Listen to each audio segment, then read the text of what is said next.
Khaly Diouf salaamaaleykum. maaleykum salaam Babacar. yow yaa jiite parti Rewmi ca Diass jiite itam cadre yi nekk ci parti boobu nga xam ne Idrissa Seck moo ko jiite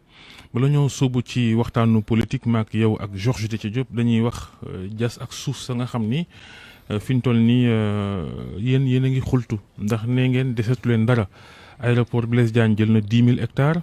am na fu ñuy wax ZES benn zone boo xam ni nguur gaa ko fa sanc daal nay jël lu tollook ci 714 hectares pôle urbain Dagga Xolpa di fa ñu bëgg a def logements sociaux yi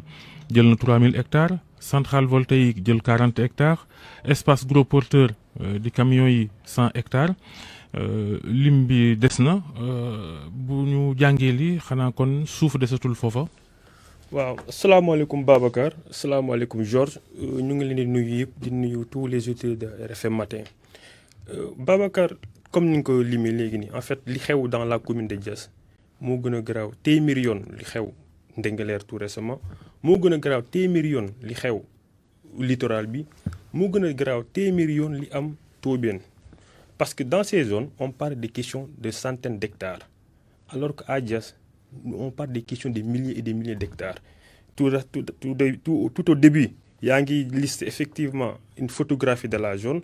mais bu lu gën a garaaw mooy que tey boo doon jël xayma c'est-à-dire 80% de nos terres ont été pris par l'État du Sénégal tey énuméré nga ko am na yi des comme ni nga ko waxee mais boo ko doon jël juste en 1 minute une photographie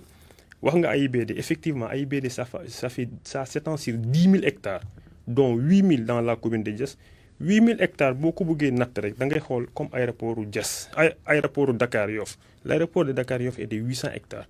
donc 8 000 hectares c'est 10 fois 800 hectares c'est-à-dire AIBD li mu jël Diass c'est 10 fois comparable à l'aéroport de Yoff bu benn la nga jël pôle économique Dagga Xolpa maa ngi leen di fàttali Macky Sall pôle yi mu créé mat na 10 dans ce pays mais c'est le pôle urbain Dagga Xolpa moo gën a yaatu ci pôle yëpp parce que c'est presque 3000 hectares exactement 2870 hectares mu jëlee ko dans la commune de Diass te li ci gën a doy waar mooy daf ko jël ci jël boo xam ne population bi xamuñu ils ne savent pas exactement lan mooy limite pôle bi xamuñu exactement qu'est-ce que ça veut dire un pôle urbain ñun tey aujourd'hui li ñuy wax mooy que tey certes y a des projets sont des projets d'utilité publique mënuñu ko bañ mais xanaa boo ñëwee suñu dëkk nag quand même ngay jël suñu suuf si di ñu xañ suñu koom-koom nga mën a waxtaan ak ñun loolu moo tax tey ñu jàpp ne tey li am Diass buñ ci jógul tey finalement ñun on risque même d'être ñu toxal ñu foofu loolu moo tax tey et ça nous donne l'occasion de parler même d'irrégularité de certains projets de l'État du Sénégal parce que wax naa la sànq le pôle urbain wax naa la sànq aéroport mais de l'autre côté ay côté Kirène Bandia Cikki boo fa dem aussi foofu am nañ le premier problème que nous avons c'est le problème des carrières déjà dans la commune de Diass nous avons plus de 20 carrières yoo xam ne waxuma ne amuñu njeexital amuñu impact ci population mais en tout cas gisuñu suñu bopp ci carrières yooyu en dehors du problème environnemental yu ñu créé boo demee tey dans ces carrières là nga jël ñaar yi fi gën a ngand mooy Ciments du Sahel ak Dangote Ciments du Sahel à le seulement am nañ 600 hectares dans la commune. mais yéen foo leen toogoon boobu ba léegi ndax aéroport bi yàgg na depuis jamonoy Abdoulaye Wade la ngeen doog di yëglu tey. non en fait du yëglu tey c'est-à-dire comme li ma la ko waxee en réalité nous ne sommes pas contre foncièrement ces projets mais dafa am loo xam ne ci projet yi moom la ñuy contre aéroport bi comme ni ma la ko waxee. aéroport au début initialement c'était 2600 hectares la ñuy wax nañ koy jëlee commune de Diass ñu dem jëlaat jékki-jékki ñu ne 4000 hectares jékki-jékki ne 8000 hectares pour te montrer exactement erreur bi wala en tout cas ségrégation wala injustice bi am ci aéroport bi mooy qu'ils ont dédommagé que les 4000 premiers hectares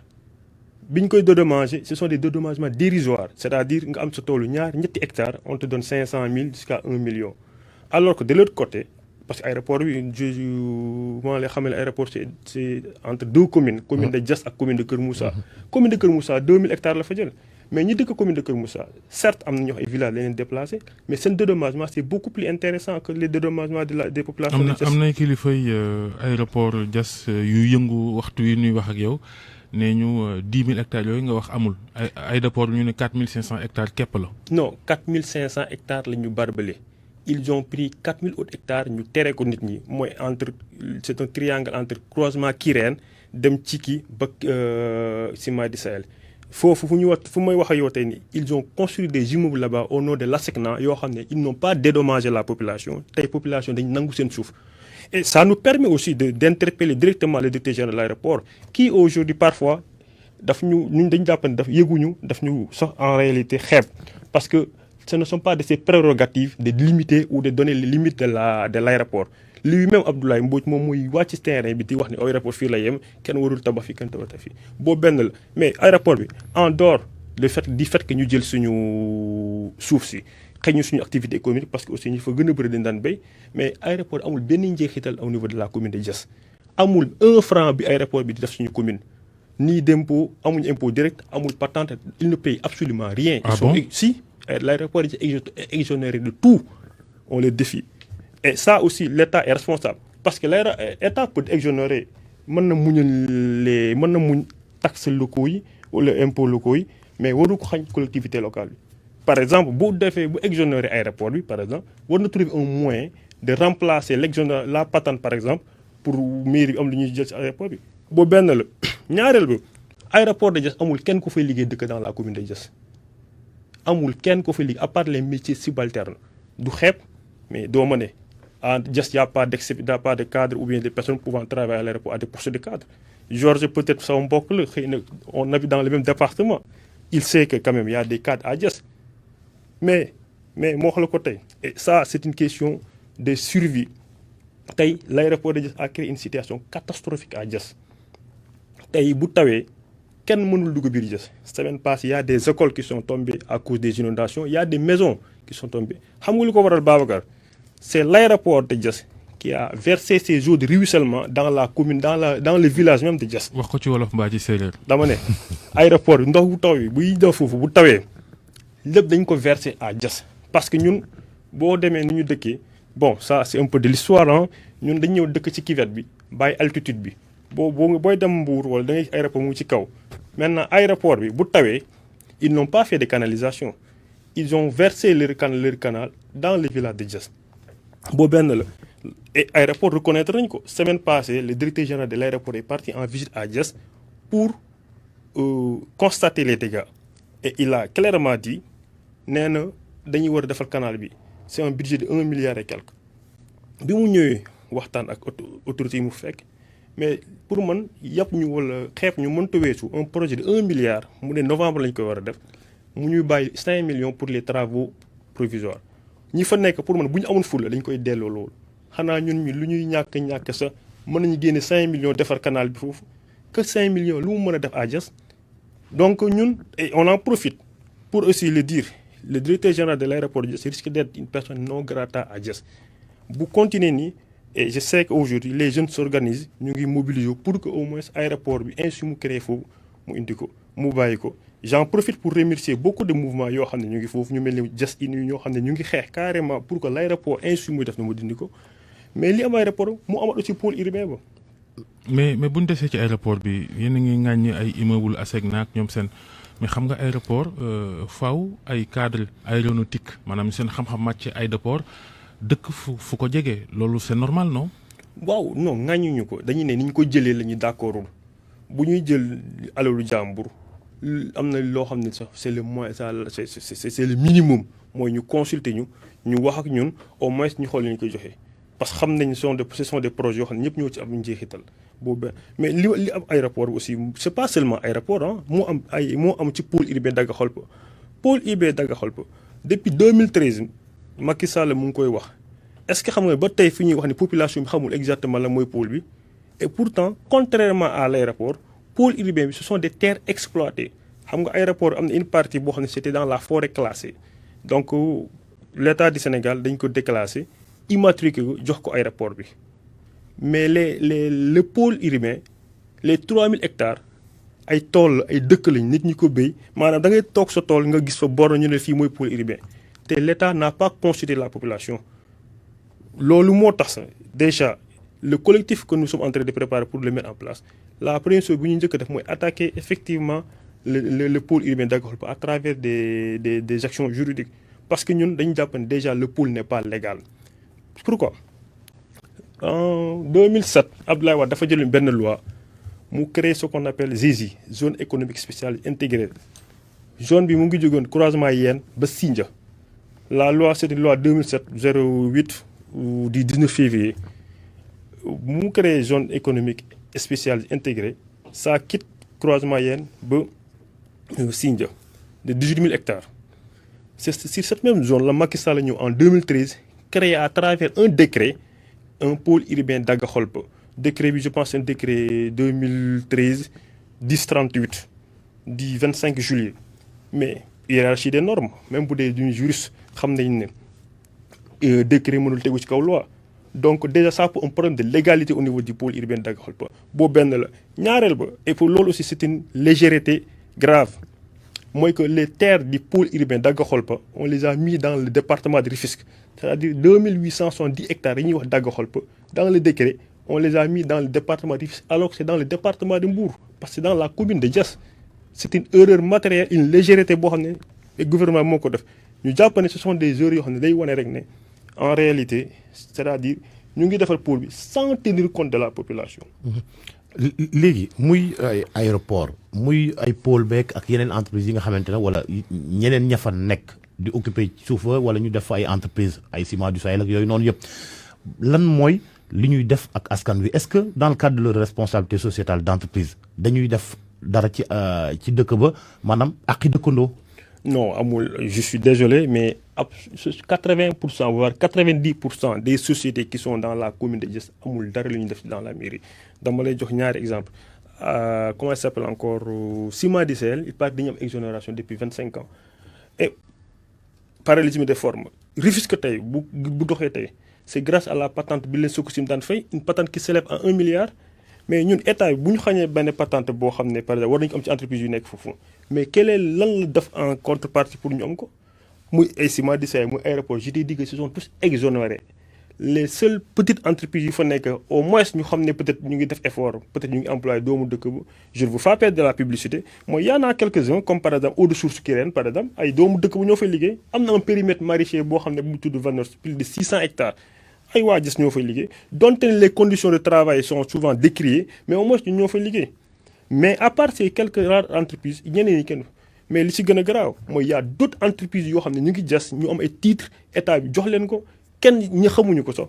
quelque part notre conseil municipal a une grande am na part de responsabilité parce que à mon avis question d'incompétence la parce que bon bu ñu matoon aussi kilifa wala matoon am na yoo xam ne ñoom war nañu ko mën a liggéey seen bopp. mais lan mooy baatu mairie Diass ci suuf si lu ci taxawaayu mairie Diass est-ce que am nañ ci pexe wala sàkk nañ ci pexe ngir bañ. mairie bi am nañ ci responsabilité quelque part parce que aussi la mairie de Diass 80% de l'activité c'est de la spéculation foncière. Conseil municipal Diass ñu ci gën a bëri tey ils sont tellement riches parce que tout simplement ci suuf si la ñuy dundee. loolu li nga bëgg a jël mairie bi rek moo tax nga koy wax politique. non non absolument pas li may wax ñoom ñu ngi may dégg ils peuvent me démentir je ne dis pas tout mais je te dis 80% des conseils municipaux de Diass suuf rek mooy seen programme. mairie Diass je suis d'accord que y a des projets yoo xam ne mënuñu par exemple opposé wu amuñu pouvoir opposé wu parce que ce sont des crédits et des titres mais nag ñu informe population bi. le cas du pôle la mairie n'a pas voulu dire l'information wax ko waa population bi pour man pourquoi pas la mairie doit informer l'information la mairie ne le fait pas donc ils sont coupables quelque part et am na spéculation foncière boo xam ne mairie moo koy encourager. léegi yaa ngi sëfal Macky Sall ci wàllu suufu Diass gi est-ce que tàggu nga Idrissa Seck moom mi nga xam ne ñu moom Macky Sall ay gaayen leen yéenay nekk fii yéen booy yi nekk ci réew mi xamu leen yëgu leen li xew moom Macky ñu ngi jokkoo wel mais yéen xamu leen ci dara loolu yow lu ci sa gis-gis ci diil yi ñu ne Idrissa Seck mi ngi koy diil ak Macky ci suuf. waaw mais Babacar bu njëkkaan am na ñetti semaine voire un mois derrière ku daan ñëw sa émission da nga ko daan wax ne yéen waa réew mi yéen a ngi négocier pour dugg ci gouvernement bi tey dem nañu yéen a waxat ne ñoo réew mi ñu ngi lijjanti deal pour nekk chef de l'opposition on ne peut pas nous accuser tous à la fois jàpp naa ne ñun ku am ADN réew mi xam nga loolu ñun notre parti est né dans des nekk chef de l'opposition te nga dugg ci gouvernement non non non boo nekkee chef de l'opposition pourquoi kay non bu ñu non nee amul. gouvernement ubbi nañ ko boo nekkee opposition da ngay dugg. Non, non, non. Quand tu es chef de l'opposition, tu dois t'opposer. Tu ne peux pas être dans un gouvernement. amul benn dëkk boo xam chef de opposition dégg ko donc tu n'es pas opposant boo benn mais si la question de chef si la question de chef de l'opposition en tout cas dama koy wax mu leer ce n'est nullement une préoccupation chez nous réumistes ñun du lu ñuy waxtaane sax te ñun bu ñuy créer suñu parti ce n'était pas pour devenir chef de l'opposition quand même ñun bu ñuy créer suñu parti c'était pour conquérir et c'est pour conquérir notre ambition c'est de conquérir le pouvoir def de telle sorte Idrissa Seck nekk waxal ci deal bi ñu leen di joxoñ ba léegi dama la ne ñun chaque jour depuis 2004 ba léegi on nous accuse de deal mais yàlla daf ñu sutural kenn mosul teg sa loxo wala sa bët ci lu ñuy wax dama la ne chaque jour dañuy Idrissa Seck dafa bëgg a dugg gouvernement te mosuñu dégg Idrissa Seck wax ci wala an Idrissa Seck wax ci absolument rien amu ci c'est-à-dire et je vous comprends et ça aussi Babacar yéen laay jël les journalistes expérimentés parce que vous yéen a nekk fii yéen a gën a xam histoire yéen vous pouvez faire la leçon à certains journalistes yoo xam ne par exemple c'est sur la base des rumeurs la ñuy def seen papier wala seen information c'est article yoo xam ne ça ne tient absolument sur rien donc yooyu ay wax la li ma la mën a wax te mu leer mooy que sur la question du statut de chef de l'opposition. Macky Sall bu yoo Idrissa Seck téléphone foofu nu ko journaliste di fekkee. justement lu tax comment journaliste nu muy xamee ne Macky Sall woon Idrissa Seck téléphone. nu mu ko xamee jot ay xibaar. ci suuf Babacar dama xam ne yi gars yi di wax ni déjà sont des rumeurs amul man j'ai vu des journalistes ñu gis Idrissa Seck muy nuyu ak Macky Sall maison du parti socialiste ñu photo boobu ñu ne Macky Sall ak Idrissa ñu ngi waxtaan ñu ngi dil ak yooyu ñun tàmm nañu wax yooyu en réalité honnêtement li ma la mën a wax mu leer mooy que ñun aujourd'hui nous sommes droits dans nos bottes comme on le dit mooy nous travaillons pour que incha allah 2024 ñu def de telle sorte Idrissa Seck nekk président de la République du Sénégal ñu def de telle sorte APR candidat bu ñuy présenter non seulement du Macky Sall mais mu mën a bañ am sens même bokk ci les 2 premiers loolu mooy suñu liggéey ci loolu la ñuy concentré fu mu toll nii yéen a wax yëpp ce n'est que de la spéculation. ce n'est que des rumeurs mais nee nga ay statut chef de l'opposition intéressé wu leen mais bu ñu doon taxawal chef de l'opposition yi ci réew ma lan mooy seeni position ki ñëw deuxième ci élection présidentielle bi la war a doon wala ñi ëpp doole ci assemblée nationale. non waxuma ne intéressé dama ne du suñu préoccupation. du seen préoccupation mais ki laaj wax. ok maintenant. ñun xam nga yaa ngi ñu tëgg wëndeel. non du tëgg wëndeel non intéressé ñu c'est-à-dire ñun la preuve pour que intéressé ñu en 2016 bu ñu demee élection ñun on a voté non donc ñun si ça te dit que du loolu sa duñu nekk débat maintenant comme ñëw na ku nekk da ngay jox sa xalaat man joxe ma position parti man sama position personnelle laa lay wax tey ma jàpp ne majorité sénégalais yi moom la ñu jël mooy que tey boo demandé Georges je pose la question kan mooy le chef de la majorité dans ce pays. ban majorité. majorité quelle est la majorité il y a une seule majorité kan mooy chef majorité. majorité parlementaire am na. amul majorité tout court laa wax qui est le chef de la majorité dans ce pays. président de la République. justement si quoi on s'est basé pour dire que moom mooy chef de la majorité sur quoi on s'est basé. c'est les élections présidentielles non élection présidentielle. donc si Macky Sall est le chef de la majorité sur la base des élections présidentielles conséquemment kan moo war a nekk chef de l'opposition. fi ñu toll nii yéen ak waa Ousmane Sonko Pastef yéen ay xëccoo yu fi daa mel nii. xëccuwuñu ak kenn deuxièmement mënuñu ko xëccoo ak waa Pastef parce que Pastef n'est pas bokkuñu sax les personnes qui doivent l'occuper Pastef bokku ci parce qu'ils ne sont ni deuxième élection présidentielle ils ne sont ni majorité à l'Assemblée nationale donc du ñoo lañu xëccoo.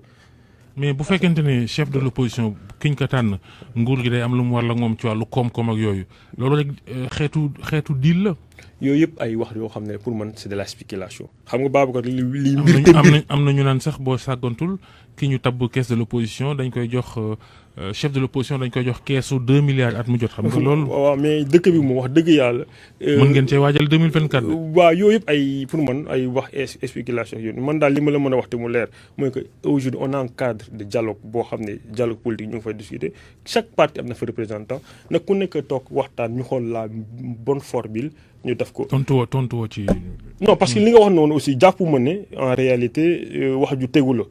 ay 2 milliards yooyu noonu yàgg nañu ko wax pour man loolu moom wax dëgg yàlla ça ne vaut pas la peine que ñu koy répondre. jërëjëf Khaly Diouf